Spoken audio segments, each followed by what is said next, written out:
Meilleur ouvrier de France, une distinction qui remonte à 1924 et qui récompense les artisans qui s'illustrent dans la réalisation de leur métier. Pour l'année 2011, on compte 233 lauréats, dont 7 Yvelinois. 7, c'est le chiffre de cette édition. 6 hommes, parmi lesquels Christophe Hatton. Bonsoir à vous, donc cuisinier, et également une femme, une seule femme dans le département. C'est vous, Véronique Abègre, peintre sur porcelaine. Un mot déjà sur ce prix, à tous les deux. C'est pas un prix en plus, c'est un diplôme véritablement, puisqu'il y a un travail qui est à fournir pour obtenir ce diplôme. On va en parler, mais déjà ça représente quoi? L'aboutissement d'un travail très long et très difficile. Oui, très très long. Un aboutissement de... En fait, je l'ai présenté 2 fois, c'était la 2e fois, et donc ça m'a demandé beaucoup d'investissement au niveau temps, travail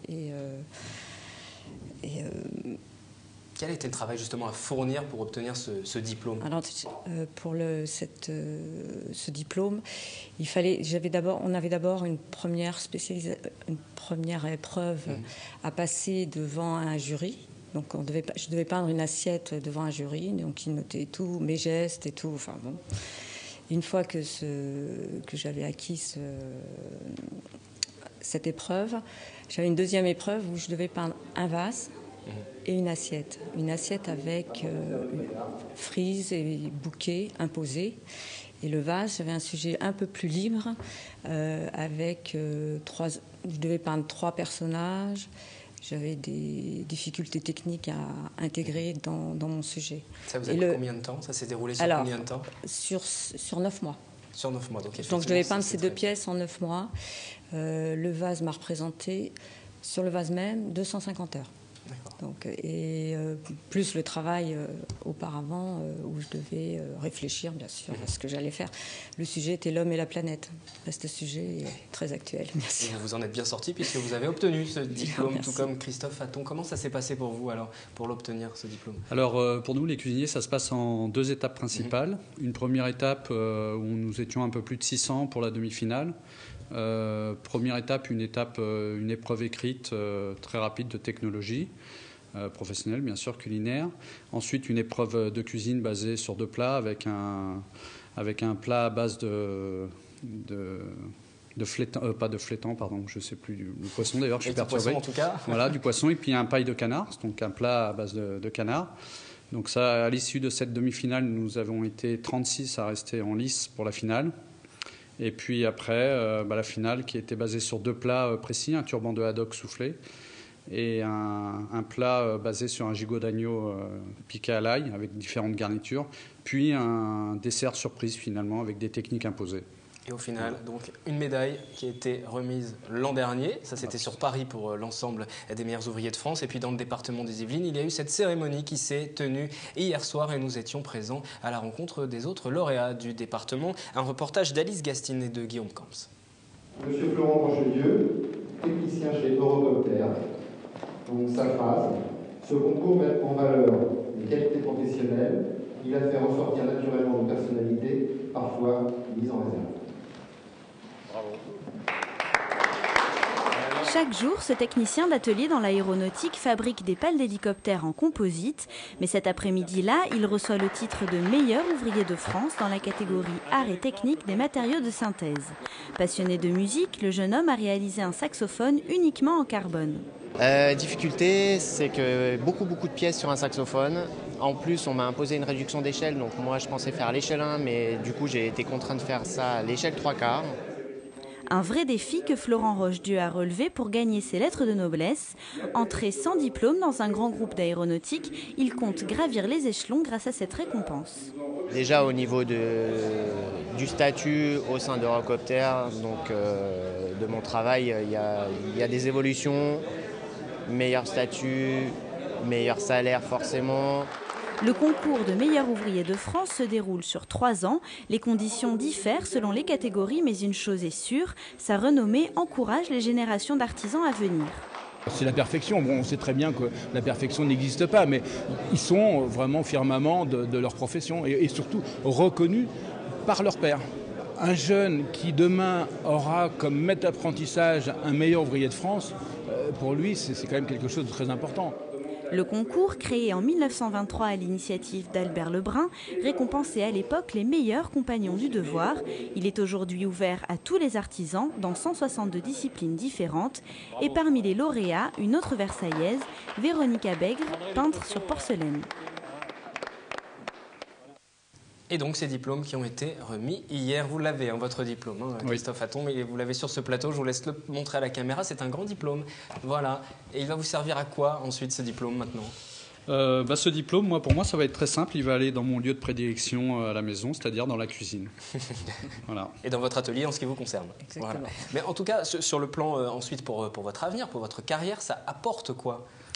Alors, je ne sais pas si ça apportera quelque chose pour mon avenir. En tout cas, pour moi, c'est une reconnaissance du travail accompli. Mais ce à quoi ça va me servir peut-être demain, c'est pour la transmission, dans tous les cas, prouver que je suis capable de transmettre aussi. Et ça permet aussi de gagner en confiance en soi et de se dire, voilà, j'ai réussi à obtenir ce diplôme, cette distinction. On voit également la médaille. Et je sais que vous l'avez sur ce plateau, on pourra l'apercevoir tout à l'heure. Voilà, ça permet de gagner en confiance également. De se dire, si je peux faire ça, je peux tout faire. En confiance, oui, mais c'est-à-dire que tous les jours où l'on travaille quand même, on doit se dire, je dois être irréprochable et être au niveau de l'excellence chaque jour. Dans lequel c'est pas une fin en soi, c'est une pression supplémentaire. C'est pas une fin en soi, c'est une forme de pression, mais c'est un plaisir aussi. C'est un honneur de porter le titre de meilleur ouvrier de France. Tous les jours, c'est un plaisir et un honneur, c'est sûr. Pour vous également, oui, de porter cette médaille. Oui, c'est ça. Je vous laisse la montrer puisque vous l'avez amenée avec vous. Je vous laisse voilà.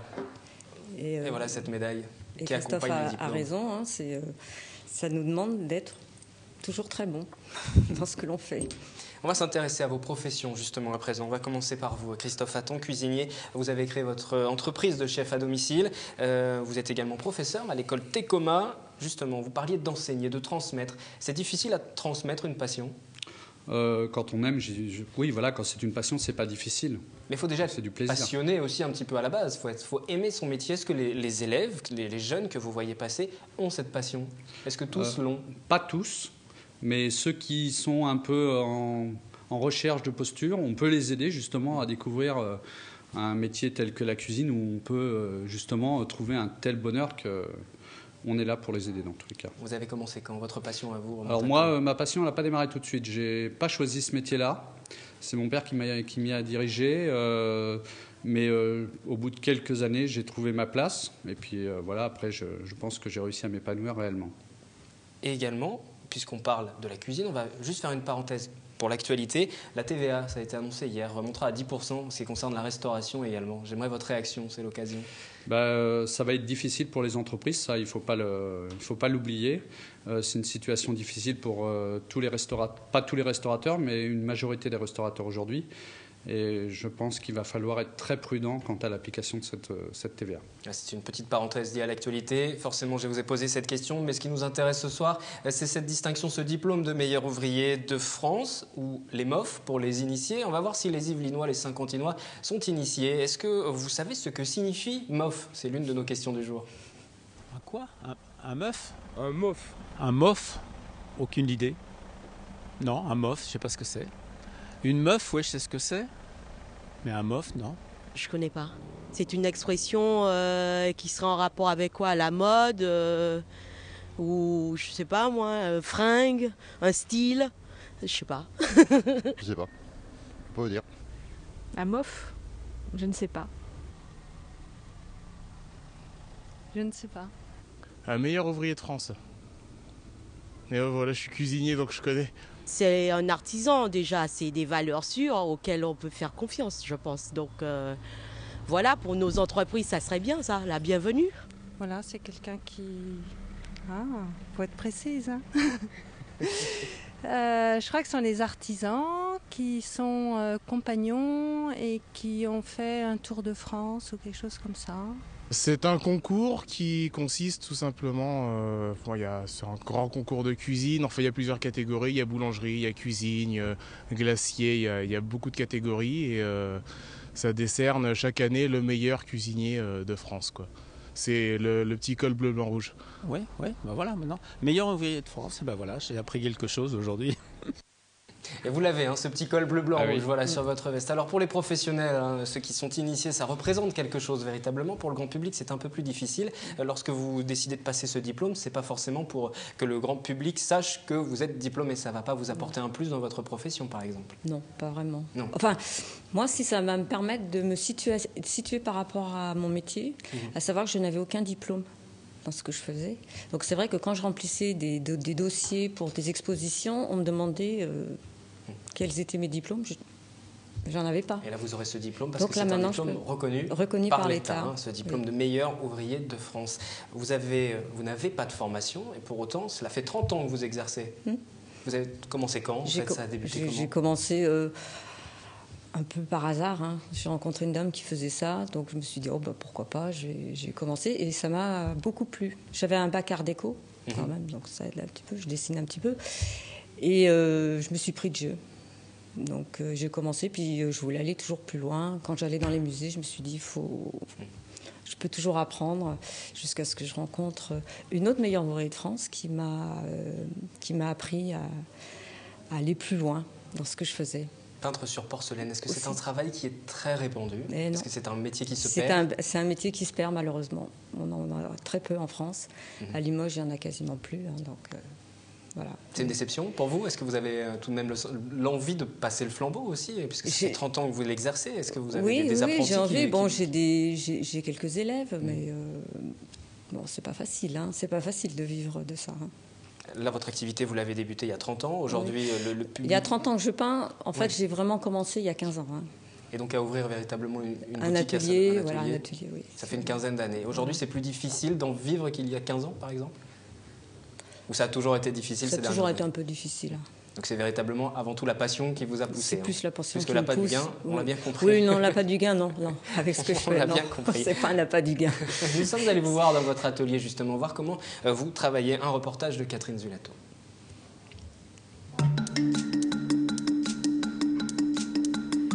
Un dessin, presque une photo sur porcelaine, un sens du détail inné. Véronique Abègre vient de décrocher le diplôme de meilleur ouvrier de France. Ce qui va me changer, c'est que je me dis, j'ai plus le droit de faire d'erreur. Modeste, Véronique Abègre. Elle a démarré la peinture sur porcelaine un peu par hasard, dit-elle. D'abord diplômée d'un bac art déco, la Versaillaise s'est orientée vers un tout autre métier, éducatrice de jeunes enfants, sans perdre de vue sa première passion et ce qui l'avait séduit dès le départ.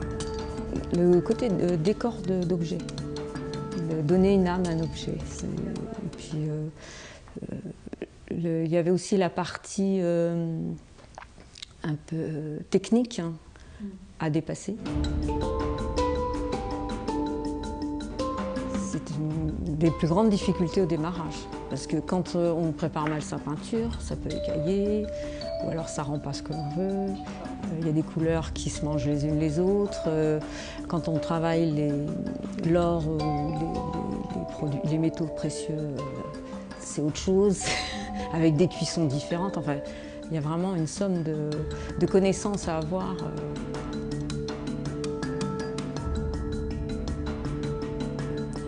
De loisirs, Véronique en a fait un métier très prenant. Je ne compte pas mes heures. La pièce de concours là, qui est là, sur ce vase, j'ai mis plus de 250 heures, sans compter tout le travail d'approche en fait, pour savoir ce que j'allais faire. Enfin, voilà, j'ai passé 2 mois dessus avant de me lancer sur la pièce elle-même. Pour remporter le concours de meilleur ouvrier de France qui se déroule tous les 4 ans, Véronique Abègre a travaillé sur ce vase et cette assiette. Un travail à l'or, à la frise, avec des personnages et des paysages, un savoir-faire complet. Oh bah, je suis contente parce que ça me permet de me dire, bon, je suis un Mondimbo. Voilà. 2 des meilleurs ouvriers de France qui sont présents sur ce plateau ce soir, le plateau du 7-8 pour cette édition du 7 novembre. Pour terminer, j'aimerais savoir votre actualité, ce qui vous attend dans les prochaines semaines. Vous allez retourner chacun en cuisine ou en atelier et tourner la page? C'est une histoire qui s'est terminée avec cette remise de diplôme hier soir? Alors personnellement, la page se tourne. Je retrouve mes apprentis dimanche sur le salon Équipe Hôtel qui a lieu à la porte de Versailles. Tecomaï sera présent tous les jours du dimanche au jeudi inclus. Et en ce qui vous concerne? Moi, je vais préparer une exposition. Voilà. Donc du travail encore qui vous attend. Encore félicitations pour ces prix. Ils sont 7 meilleurs ouvriers de France dans les Yvelines à donc avoir reçu ce diplôme hier en préfecture à Versailles. Merci à vous. La suite du 7-8, c'est avec de la culture, la chronique culture du mercredi avec Johanna Soudry comme chaque semaine. Blues et reggae au programme. Ce sera juste après les images de la dernière rencontre des Shox d'Elancourt, l'équipe de roller hockey qui a connu une lourde défaite à domicile il y a quelques jours, comme nous le rappelle Anthony Reich. Ce dimanche, le gymnase Chastanier d'Elancourt n'a pas pu s'embraser lors du 64e de finale de Coupe de France de roller hockey. La faute au Phoenix de Rissorangis, pensionnaire de National 2, soit une division au-dessus des Elancourtois. Les joueurs essoniens prennent rapidement le contrôle du match. Dépassés certainement par le rythme, les Shox sont sanctionnés à de nombreuses reprises et encaissent la plupart de leurs buts en contre. Mais l'essentiel était de faire tourner le groupe et donner leur chance aux joueurs qui ne jouent pas forcément en championnat, comme le jeune gardien de but des Shox, Benoît Robin, habituel doublure de Mathias Guy. Une inexpérience ajoutée à quelques déchets en sortie de zone ou au shoot ont rendu de nombreux palais au Phoenix. Les points à travailler, ça va être notre sortie de zone, notre placement défensif et puis aussi quand on shoot à la cage, toucher la cage. Je trouve qu'il y a des tas de moments, ce qui était positif, c'est qu'on a, au niveau de l'intensité physique, on a répondu à jeu égal avec une N2, donc ça c'est très positif. Après c'est sûr qu'il faut qu'on marque plus. Il faut qu'on chute vraiment plus à la cage. Et ça a été un défaut sur ce match-là aujourd'hui. Les Shox ont pu se rendre compte de l'écart de niveau entre les deux championnats, même si à l'arrivée le score est un peu sévère, 12-2. La parenthèse Coupe de France s'est donc vite refermée. Place au championnat qui reste la priorité des joueurs de Benjamin Ferrand.